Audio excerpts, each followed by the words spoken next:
Amp in the time machine, come take a ride through the 1930s with style and stride. Books, films, and fashion, the songs that remain. We regret nothing, the past calls are made. Welcome back to We Regret Nothing. I'm your host, Sean, and today we're turning up the volume as we dive into the songs of the 1930s.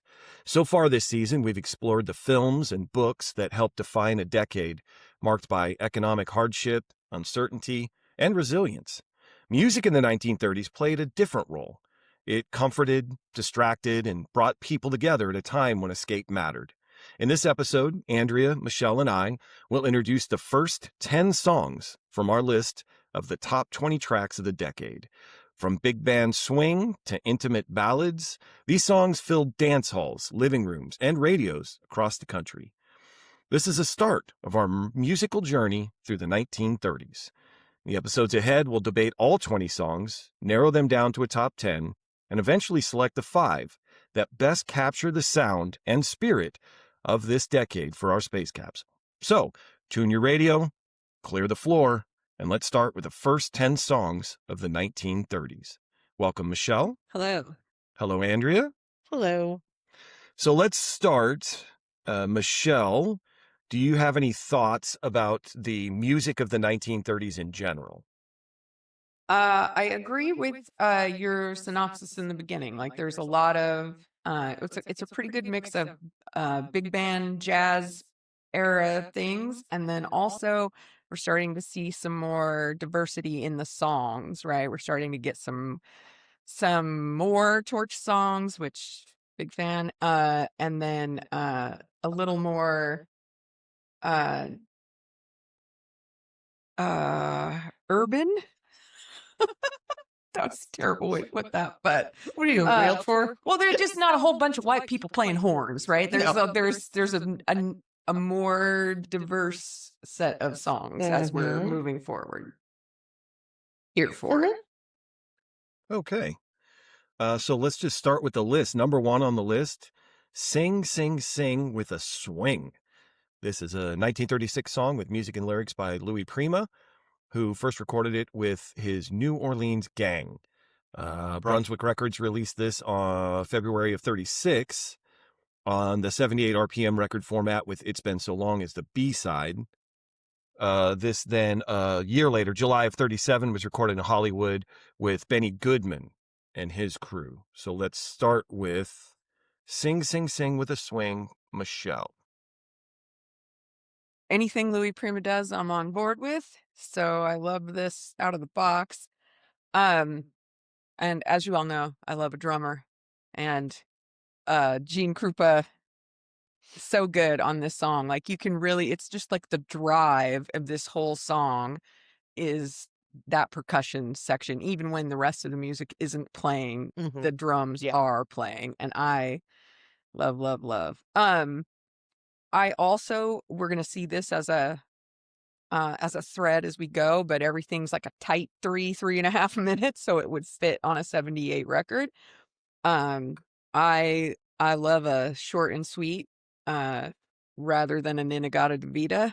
So I think, yeah, this is I in my notes I said that this is like the Foo Fighters Everlong, right? There wasn't a show Benny Goodman did that he didn't have to play this song, right? And it's like Everlong for the Foo Fighters. Like, there's not a show I've seen seen a ton where they don't play Everlong. And Benny was kind of sick of it at one point, and I'm sure Dave is not happy about playing Everlong every day. Yeah. Oh dear.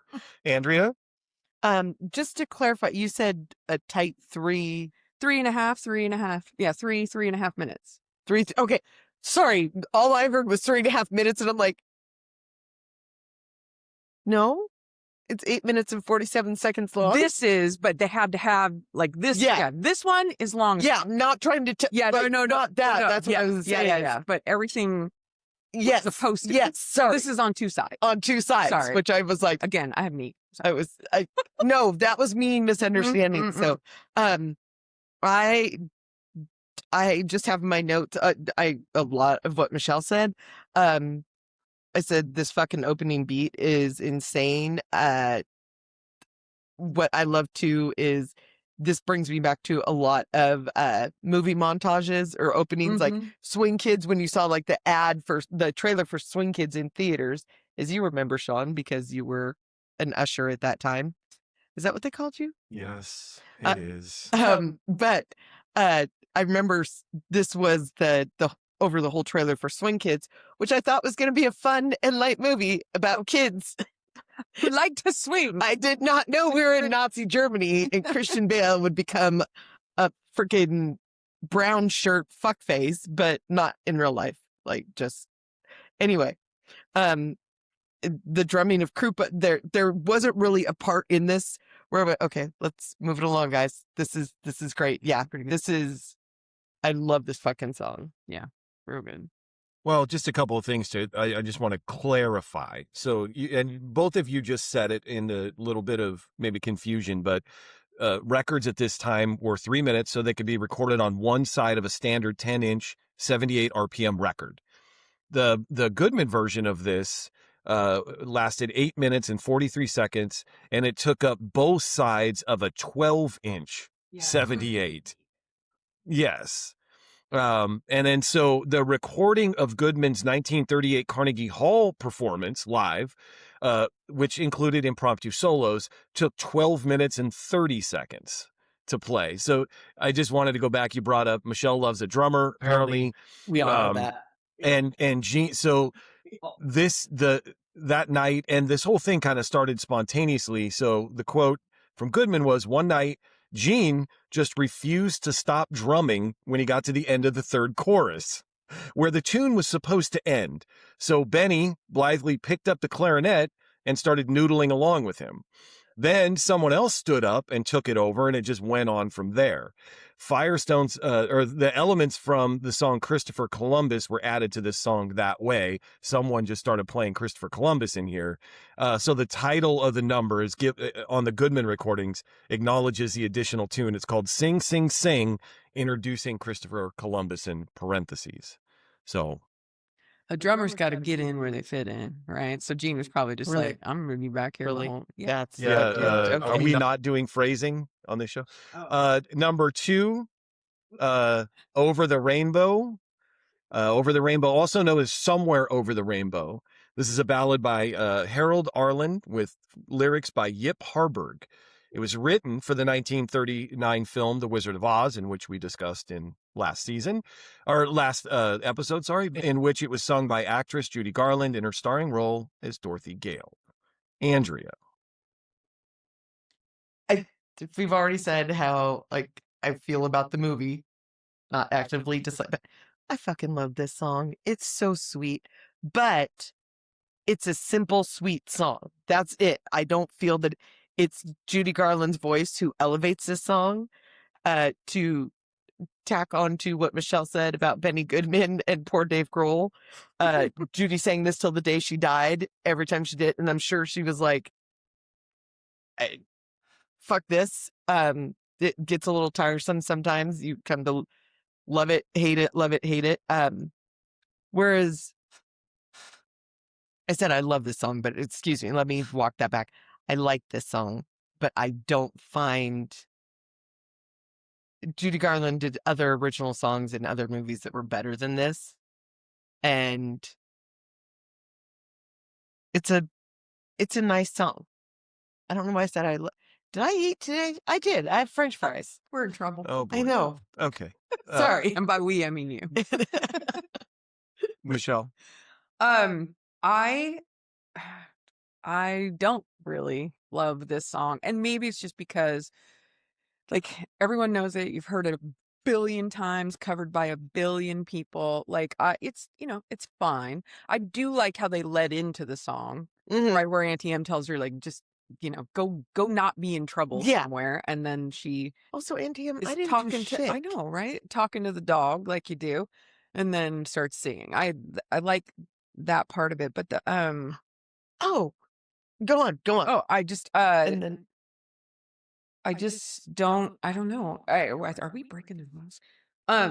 You're getting real close, but you haven't got you're towing the line. Did have a note that the version that they released on like the soundtrack, as you know, Mhm. if you will, was not the version that was in the film. Mhm. That is correct. Okay. I actually, for years, I just really like. I didn't mean trigger everybody, but you just clicked something. For years, I did not care for this song, and then the Brada Is song that with mixed with yeah. what I was like, you know what, this is a really pretty song, but I think I just like that version. The ukulele Oh, big man version. yes. Yeah. Yes. Back to Michelle's point, about 5 minutes into the film, Dorothy sings this song after failing to get Auntie Em, Uncle Henry, and the farmhands to listen to her story of an unpleasant incident involving her dog Toto and the town spinster, Miss Gulch. Aunt Em, I'm just reading the synopsis, Andrea. Aunt Em tells her to find herself a place where she won't get into any trouble. This prompts her to walk off by herself, musing to Toto, someplace where there isn't any trouble. Do you suppose there is such a place, Toto? There must be. It's not a place you can get to by a boat or a train. It's far, far away. Behind the moon, beyond the rain, and then as to Michelle's signaling, at which point she begins singing. So, Over the Rainbow won the Academy Award for Best Original Song, and to Andrea's point, became Garland's signature song, much to her chagrin towards the end, but it has been included in several all-time lists, and as Michelle's point again, has been covered by several artists in varying languages.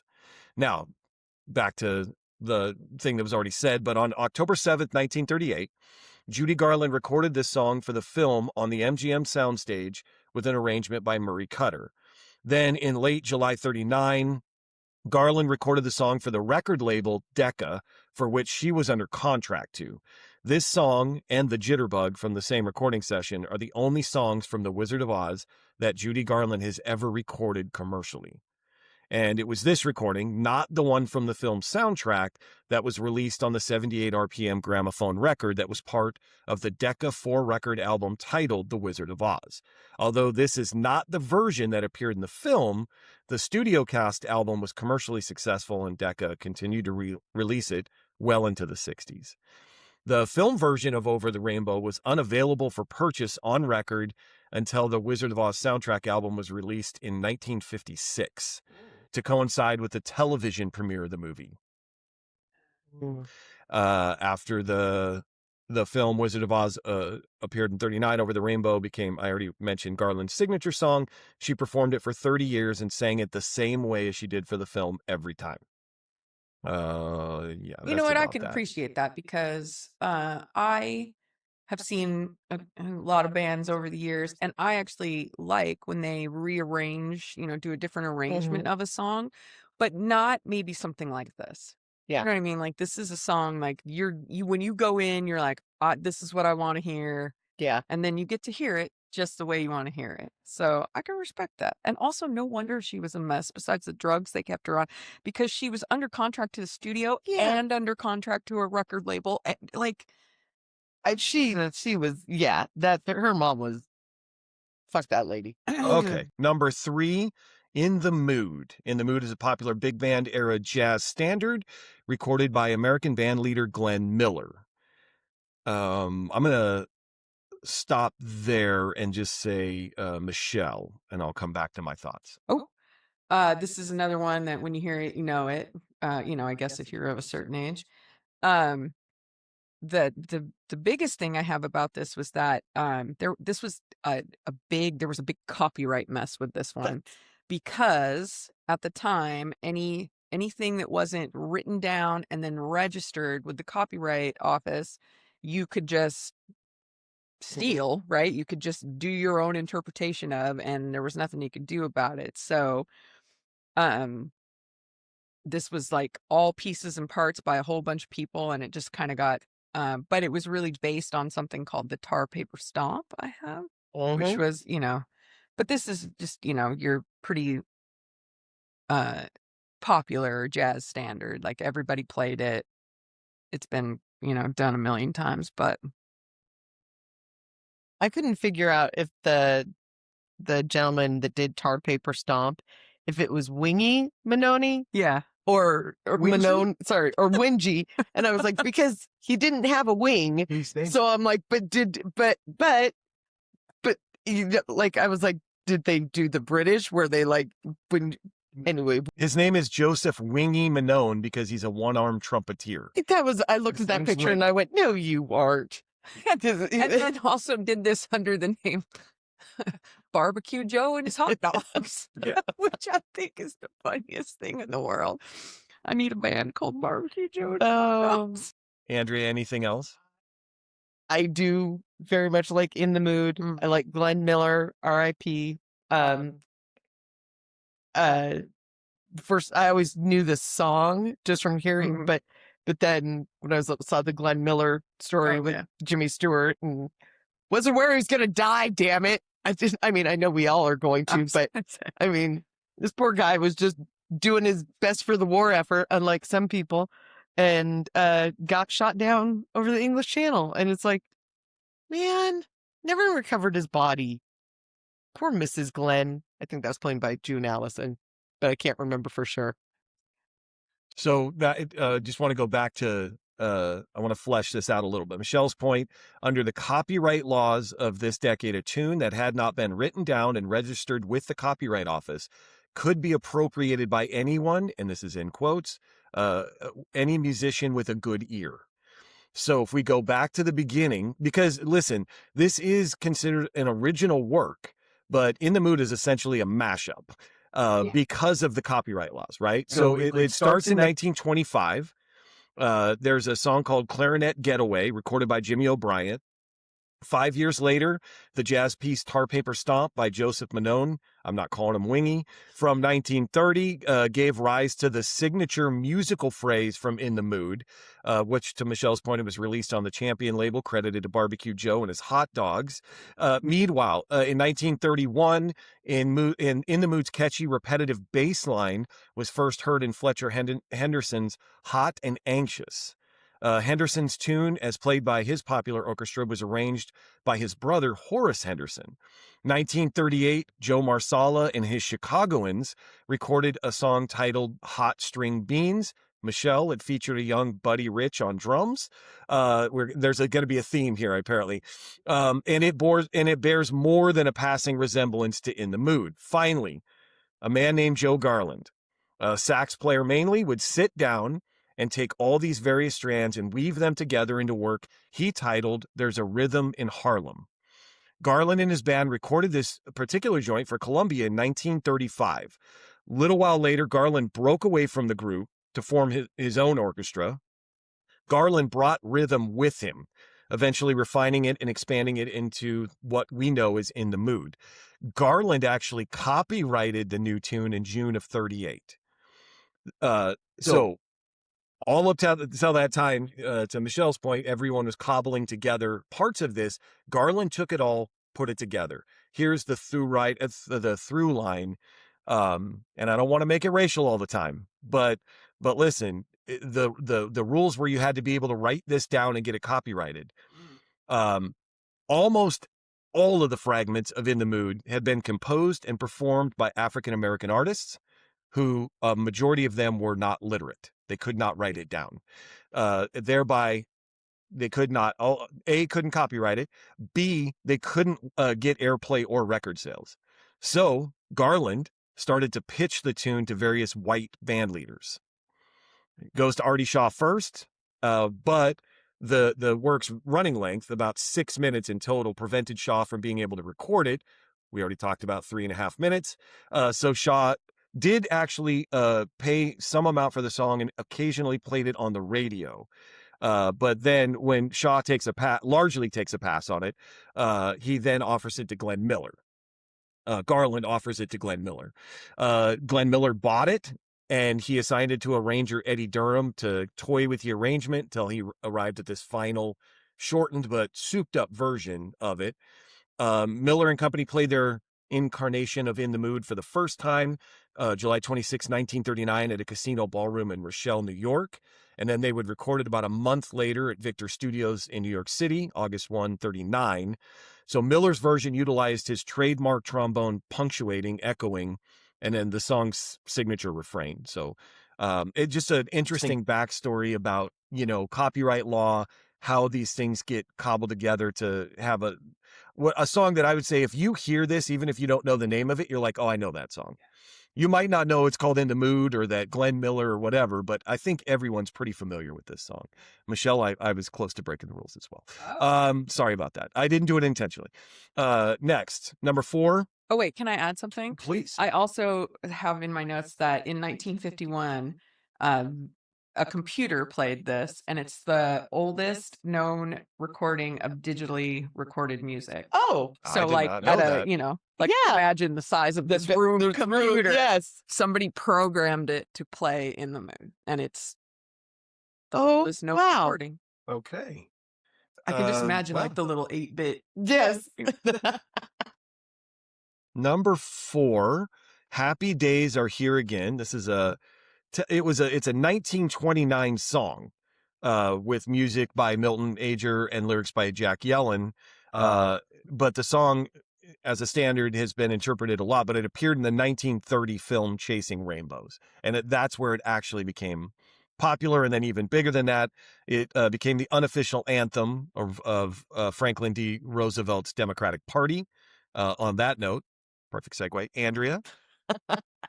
That's what I what's funny is when I hear this, I only think of campaign music. But also, and I really doubt there's anybody at home that ever saw the miniseries Goliath Awaits. But do you remember that? Oh, no. It was totally not, but pure fiction, folks. A very Titanic like cruise ship had gone down during like mid-30s, and these divers fight. Of course, divers like in the 70s fight. Everybody is alive down there. They've managed to seal it off, but like the captain, but this is on the phonograph. Is Happy Days Are Here Again, and so I always think of that. I'm like, why do I always think of like, oh, I wouldn't want to drown when I hear this song because of that. I could see why. Thank God they started playing at the Democratic convention, because I'm sure you saw that like Franklin Delano's campaign song was Anchors Away, but it was a very dirge-like one, and finally somebody was like, fucking knock it off and play something else, because they just played it on a loop. And yeah, that's, to me, it's just it just reminds me of a campaign song, or You're Trapped Underneath the Sea. Okay, wide swath. Okay, Michelle? I whenever I think about this song, I think about Barbra Streisand, Mm-hmm. right? That version is the version like I hear in my head with the big ending, Mhm. right? But the stuff I found interesting was about Ben Selvin, the Ben Selvin Orchestra, who recorded the version that we probably outside the Streisand version, but he recorded so many different songs that he's like the most recorded artist in Oh, is that who history. it was? Okay, Mhm. I saw. Okay, And so he had there were like 1,000 different names. I'm exaggerating, but there were like a bunch of different names of all these different like pseudonyms for these bands and orchestras he did. And then eventually he became the A&R director at RCA Victor. Right. So that helped with the being the most recorded person in history. That was interesting to me. yeah. That like that guy just was like, fuck it, I'll just change my name and hire a couple extra new guys and we'll just make some more Walk around music. with my mustache like this. What do you mean? It's me, Mario. So Andrea, her point was, during the national convention, Anchors Away is playing, somebody yelled, for God's sakes, have them play something else. And the band just struck up this song, and out of happenstance. But the other part of this is the song also became associated with the repeal of Prohibition, where they changed the lyrics. Happy days are beer again. Oh. And so, yeah, a popular song for many reasons there. Number 5, Stormy Weather. This is a 1933 torch song written by Harold Arlen and Ted Koehler. Ethel Waters first sang this song at the Cotton Club in Harlem in 1933, and then recorded it with the Dorsey Brothers Orchestra under Brunswick Records later in 33. Also in 33, for the first time, the entire floor review from Harlem's Cotton Club went on tour, playing theaters in principal cities, introducing people to the song. That is the show. Said it before, say it again. Love a Torch song. This recording is that same like we thing we talked about in the 20s, like you can hear the crackle in it, and Ethel's voice is really kind of pure, but it's just like, I love this song, but I love the Etta James version, which is a little bouncier. Like, but this, I mean, it's a great fucking song. I love it. Billie Holiday, Etta James, Frank Sinatra, a billion people have covered this song because it is so good. And I feel like this is another one, like maybe you don't know, maybe you don't know the whole song, but you know the main refrain of this song if you hear it. So, I love the Etta James version. It's a good version. It's great. It's a very good version. Andrea? I too love a Torch song. As somebody that for years carried a torch for someone, this song is just so poignant and sweet and sad, and I love it. I do love the other versions, like Michelle said. I think this was the first time I heard the Ethel Waters version. Oh, I want to say it was. And yeah, I could hear the hiss and the crackle and the pop and in the sorry, that was not crackle and the pop. Yep. But yeah, it was good. You did not say, because you are the man with all the information, but I found it kind of white that it went from the Cotton Club review was to the Stormy Weather review. Yeah. Once we got out amongst the whiteys. The road tour was changed to Stormy Weather Review. Yeah. Yeah. More palatable, guys. So I'm pretty sure that in our episode on the 20s, we talked about Ethel Waters. Oh yeah, we did. Yes, we're gonna do it again. So, Sweet Mama String Bean. Yes, because you just wanted to say that. You just wanted. Listen. I like talking about her, so I'm going to talk about her. She was born in Chester, Pennsylvania, October 31st, 1896. Grew to 5 feet 9.5 inches in her teens. Her birth in the North and nomadic life exposed her to enough cultures that Waters first married in 1910 at the age of 13. But her husband was abusive and she soon left the marriage. Became a maid in a Philadelphia hotel, working for $4.75 a week, $4.75 a week. On her 17th birthday, she attended a costume party at a nightclub on Juniper Street.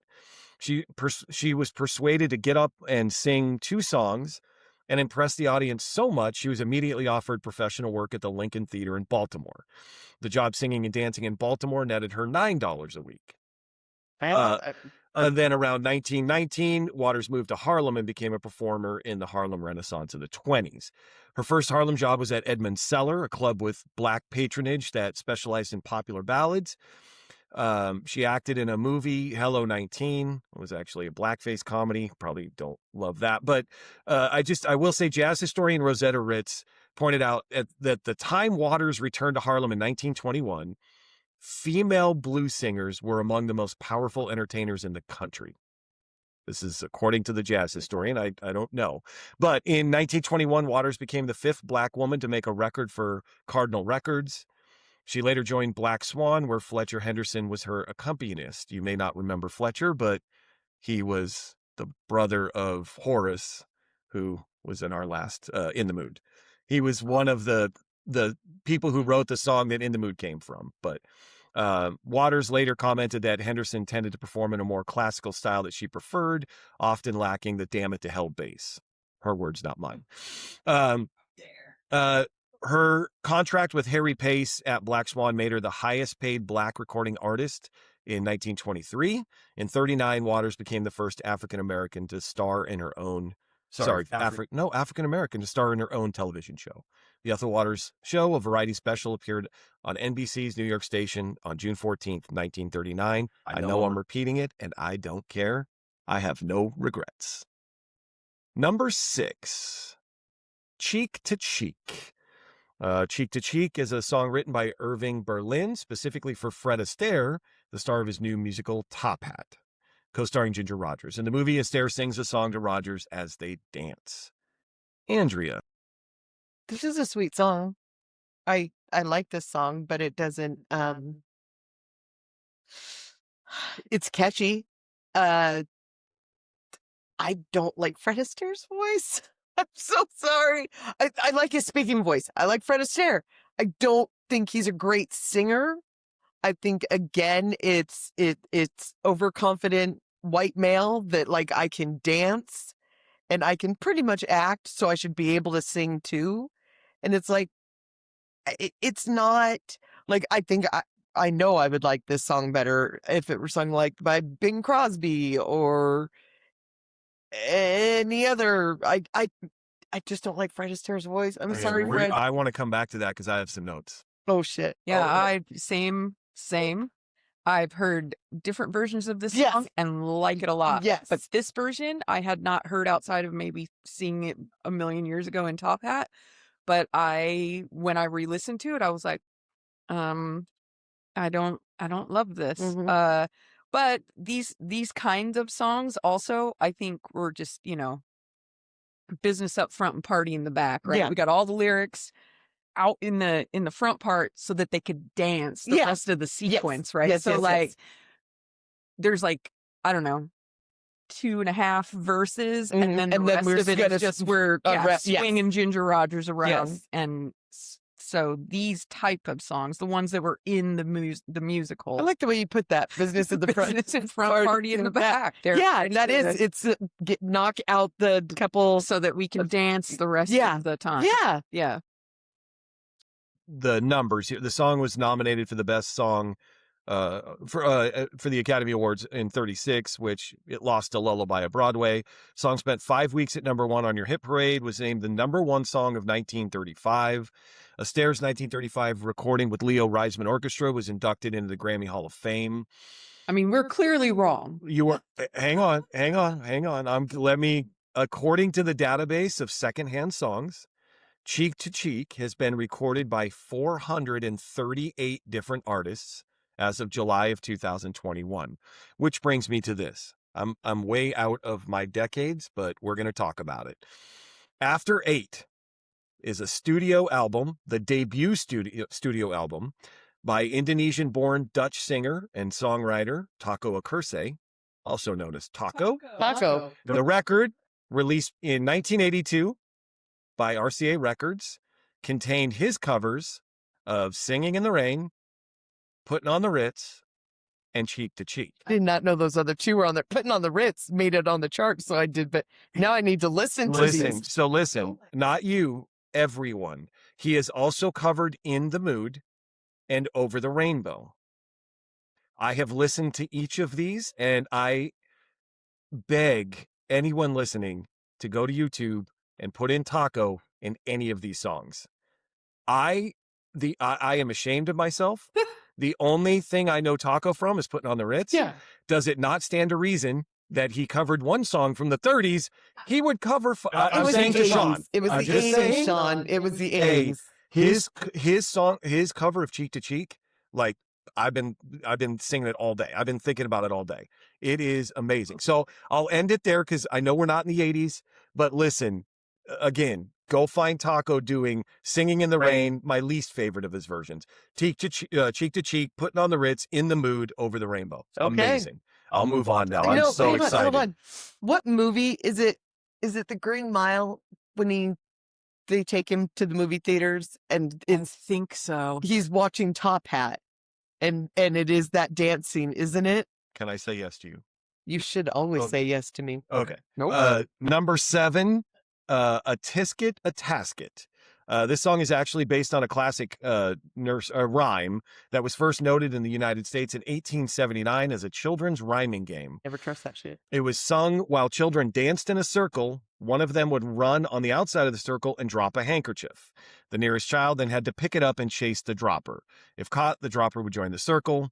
And an earlier noted version had the lyrics: a tisket, a tasket, a green and yellow basket. I wrote a letter to my friend, and on the way I dropped it. I dropped it, I dropped it, and on the way I dropped it. A little boy, he picked it up, put it in his pocket.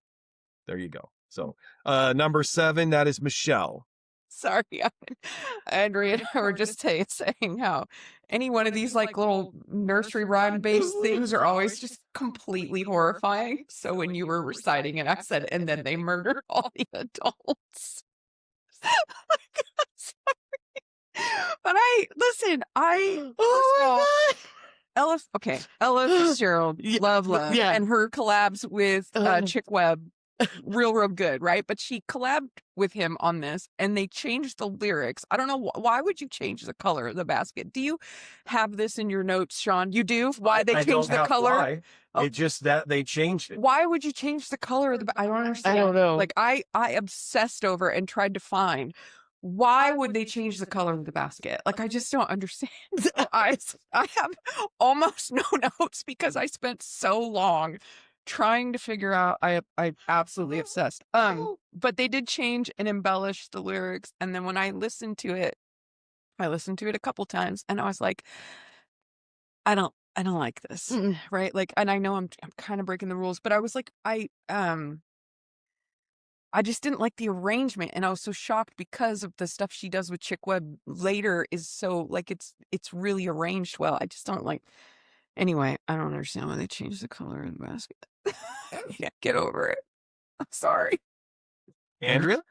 So I concur. And then I spent a lot of time because when I listened to it, and then I listened to it, and then I read their lyrics. And then I started to listen to it again. Then I realized I had other things to do, number 8. But I was like, is she, and this comes back to there's deeper meaning. I was like, is she singing about a fucking man? Because a girlie picked it up, I need to get it back. Yeah. Like, I was like, okay, so she's singing about a man, right? Mm-hmm. But I'm so lost in it too. And the whole time that I'm like, why all of a sudden do I want like cheese and crackers? Because Tisket made this their goddamn commercial in the 80s. And then I think I wandered off and got some cheese and crackers. But I think we both need some cheese and crackers. I think you both do as well. Yeah. So yeah, not a lot on this, but Ella Fitzgerald and Al Feldman extended and embellished the rhyme into a jazz piece that they did with the Chick Webb Orchestra. And why the lyrics changed the color of the basket to brown and yellow. A little girl picks up the note and then takes the basket after it is carelessly left on the ground. I can only imagine that they understood jazz and music way better than me. So I wish I had better answers for you, but I do not. Let's go number 8. The Way You Look Tonight. This is a song from the movie Swing Time. It was performed by Fred Astaire, and oh no, Fred Astaire, I know how this is going to go, and composed by Jerome Kern with lyrics written by Dorothy Fields. And that is Andrea. This song so much. Oh. Not the Fred Astaire version. Oh, here we I go. love this song so fucking much. There's so many fantastic covers of it. I know it wasn't done in 30s covers. Sorry. Even Fred does it. I get over his voice the way that I can't in Cheek to Cheek. But I think it's just because The scene. Yeah. Yep. It's the scene in the movie. Mm-hmm. Michelle? Oh, which is he's sitting at the piano and she's in the other room washing her hair, and he's just singing about her. He's not really singing to her. He's just singing about her. It also contains one of my favorite lines of all time, which is that laugh that wrinkles your nose. It's so Yep. Yep. Come on. Yep. Yeah, he could get it. I did. Yes. I'm not, like, I know I don't mean Fred Astaire. I just mean if someone's singing to you about yes. you like that. I wanted to, when I had our big, huge wedding planned, I planned on you and I dancing to this song Cheek to cheek. at our. I'll just show myself. You have somewhere to be because maybe you should get there. Just show myself out. But yeah, I love this song so much. Okay, but just not by Fred Astaire. This song won an Academy Award in 1936 for Best Original Song. Actually, Fields, who wrote the lyrics, remarked, "The first time Jerry played that melody for me, I went out and started to cry. The release absolutely killed me. I couldn't stop. It was just so beautiful." Drunkern could write a song. Yes. To Michelle's point, in the movie, Astaire sang "The Way You Look Tonight" to Ginger Rogers while she was washing her hair in the adjacent room. Astaire's recording of this song was a top seller in 1936, but other versions that same year were Guy Lombardo, Teddy Wilson, and with Billie Holiday. So there were other versions, but Our boy Benedetto does a great version. He of does it, which such I've a seen great- live, and it's so good. Oh, little Anthony I love Benedetto from the neighborhood. From the neighborhood. okay, number 9. Number 9 is "Pennies from Heaven." This is a 1936 American pop song with music by Arthur Johnston and lyrics by Johnny Burke. It was introduced by Bing Crosby with Georgie Stoll and his orchestra in the 1936 film of the same name. Michelle. I think this version is fine. I think it's also kind of one of your, little jazzy swing standards, and lots of people have covered it. People loved it though. It was on the charts for like 10 weeks in 1936.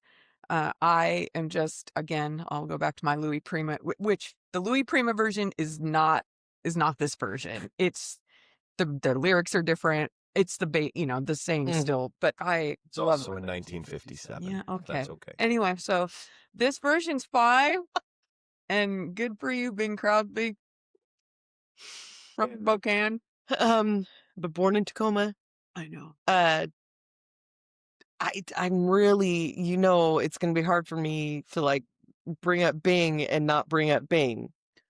See, I knew you were going to do that, but Okay. I can't shit all over certain people and then just like Bing because he's in one of my favorite Christmas movies. Like, horrible guy, horrible fucking guy, horrible, right? Horrible. That said, I love a crooner. Fuck you, Bing. There, that's it. That's all you get from Good me. note. On July 21st, 1936, at Victor's Hollywood studio, Eddie Dushin and maybe it's Duckin because I don't like Dushin. It's definitely douching. And his orchestra made the first recording of Pennies from Heaven. It was released on October 14th, 1936. That rose to number 2 on the Billboard charts. And then Jimmy Dorsey also recorded it the same year in October, and that was on the charts for 1 week. Then Crosby and Dorsey, along with Louis Armstrong and Francis Langford, made another recording released in October on a 12-inch shellac pressing only. But I'm just going to run through the list real quick of, I made fun of Michelle for the 1957 thing, so she can give it back to me now. But Louis Armstrong in 47, Count Basie in 37, Dave Brubeck Quartet, 54, Marty Robbins in 62, Dave Brubeck with Paul Desmond in 63, Mandy Patinkin in 89. You love a crooner. Yeah, I do love a crooner. And Stan Getz is 75. Billie Holiday's version was used in the 1994 film Karina Karina. But here's where I wanted to get to. My granddaughter went through a period of time where the only movie that she would watch was the movie Sing from 2016, and Seth MacFarlane sings this song, and I've heard it over and over and over and over. And he's a cheating mouse. And then Louis Prima in 57, Sinatra recorded 2 versions, 56, and I don't have the year for the other one, but Sinatra did 2 of those. So anyway, a lot of covers of that song. It's been covered a lot. So Sorry, we're just over here dancing. I'm not judging. Okay, number 10, Okay. Minnie the Moocher. Minnie the Moocher is a jazz song co-written by American musician Calloway. First recorded in 1931 by Calloway and his big band orchestra, and selling over 1 million copies. Minnie the Moocher is famous for its nonsensical ad-libbed lyrics, also known as scat singing. In performances, Calloway would have the audience and the band members participate by repeating each phrase in a form of call and response, eventually making it too fast and complicated for the audience to catch up and replicate. And that is Andrea.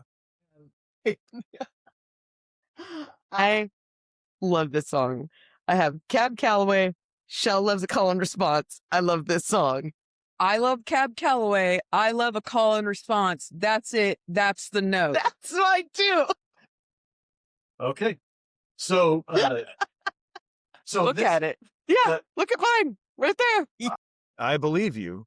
Because we share a brain. The story behind that, the part of this I think that I love the most, that hidey ho, hidey, during a performance, Calloway actually forgot the lyrics to the song and just started improvising. And that's what came out of it. It was it worked so well and it became so famous. He just never stopped doing it. But it was not planned. That was improvised. And but Minnie the Moocher was inducted into the Grammy Hall of Fame in 1999. It has been argued, I couldn't find proof, but that this record was the first jazz record to sell 1 million copies. I can't confirm that, but I did find a couple resources that claim that. The song is based lyrically on Frankie Halfpint Jackson's 1927 version of the early 1900s vaudeville song Willie the Weeper. Actually, Betty Davis sings this version in The Cabin in the Cotton, Willie the Weeper. Just a little trivia for you. The more you know. The lyrics describe the story of a woman known as Minnie the Moocher. So today, a moocher is understood to be someone who takes advantage of others' generosity, a mooch. In this case, it refers to an early form of swing dance.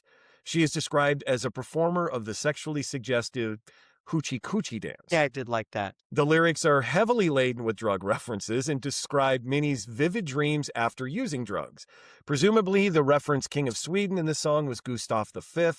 The character Smokey is described in this as Cokey, meaning a user of cocaine. The phrase kick the gong around was a slang reference to smoking opium.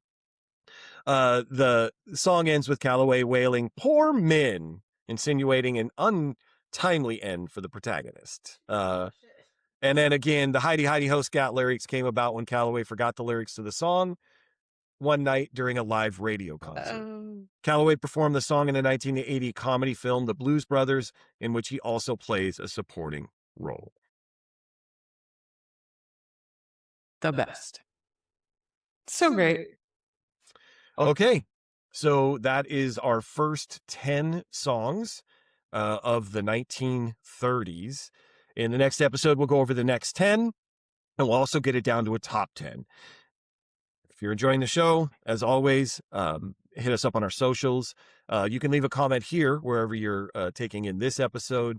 Don't forget, like, follow, subscribe to the show. The more help that we can get, the longer we can probably keep doing this. So help us out. Thank you both for your research. Thank you, Sean. Everything you're bringing. Thank you, Shell. Thank you, baby. Until next week, take care of yourself, and we will see you then. So swing to the future, the past in our sight. We regret nothing, the capsules tonight.